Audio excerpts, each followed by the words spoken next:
except for there is halfway three unacceptable sacrifices.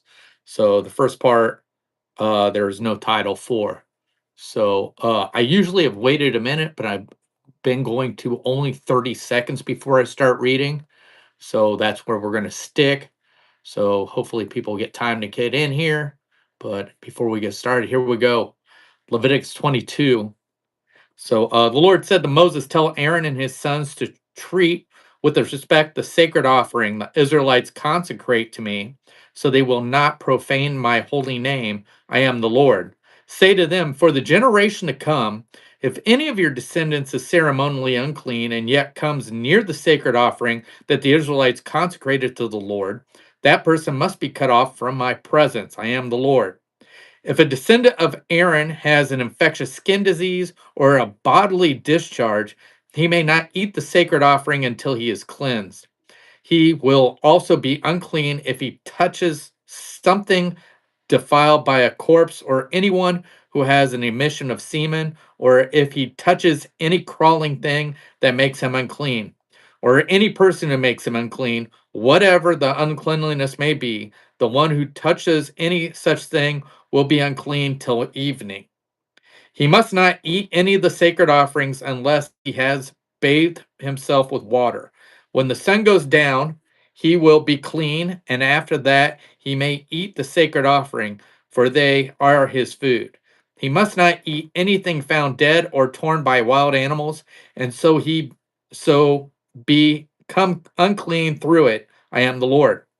The priests are to keep my requirements so that they do not become guilty and die for treating them with contempt. I am the Lord who makes them holy. No one outside a priest's family may eat the secret offering, nor may the guest of a priest or his hired workers eat it. But if a priest buys a slave with money, or if a slave is born in his household, the slave may eat his food. If a priest's daughter marries someone other than a priest, she may not eat any of the sacred contribution. But if a priest's daughter becomes a widow or is divorced, yet has no children, and she returns to live in her father's house, as in her youth, she may eat of her father's food. No unauthorized person, however, may eat any of it.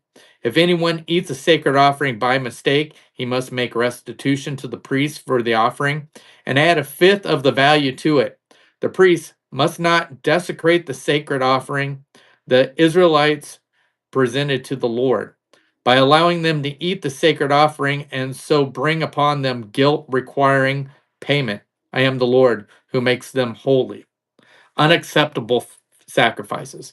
The Lord said to Moses, "Speak to Aaron and his sons and to all the Israelites and say to them, if any of you, either an Israelite or an alien living in Israel, presents a gift for a burnt offering to the Lord, either to fulfill a vow or as a free will offering, you must present a male without defect from the cattle, sheep, or goat in order that it may be accepted on your behalf. Do not bring anything with a defect because it will not be accepted on your behalf.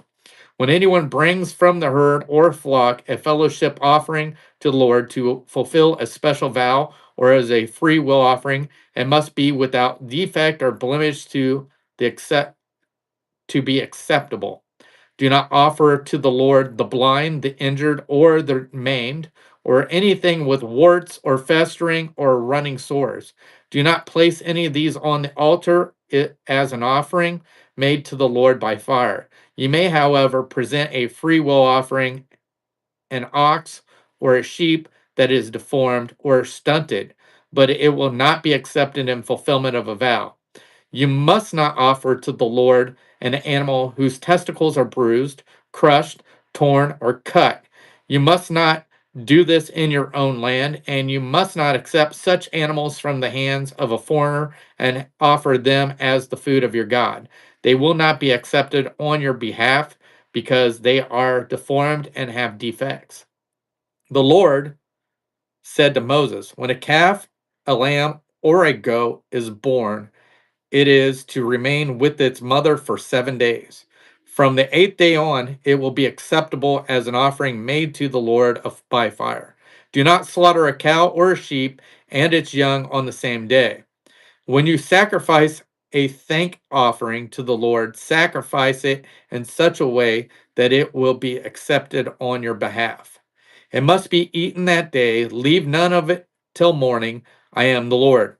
Keep my commands and follow them. I am the Lord. Do not profane my holy name. I must be acknowledged as holy by the Israelites. I am the Lord who makes you holy and who brought you out of Egypt to be your God. I am the Lord. So there you have it. That is Leviticus 22. Tomorrow night we'll be doing Leviticus 23, seasons and feasts. So thank you guys for joining me. And I hope you come back tomorrow for Leviticus 23. We'll see y'all later. I hope y'all